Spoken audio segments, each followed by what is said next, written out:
மட்டும்தான் துணை நிற்பார். ஏன் நான் திரும்ப திரும்ப இந்த கடவுள் மட்டும்தான் எனக்கு துணை என்று சொல்கின்றேன் என்றால், நாம் கடவுளை தேடுகின்ற பொழுது, ஜெபத்தின் வழியாக நம்மை முழுவதும் கடவுளுக்கு அர்ப்பணமாக்குகின்ற பொழுது, இந்த கடவுள் நம்முடைய வாழ்க்கையிலே அற்புதங்கள் செய்வார்.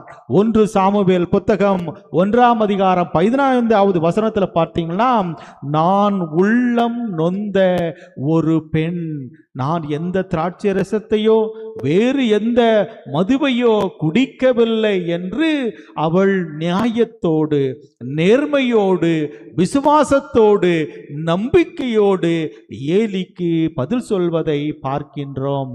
இயேசுவில் பிரியமான சகோதர சகோதரிகளே, சாமுவேல் புத்தகம் 1ஆம் அதிகாரம் 19வது வசனத்தில் ஆண்டவர் அவளை நினைவு கூர்ந்தார் என்று சொல்லப்படுகின்றது.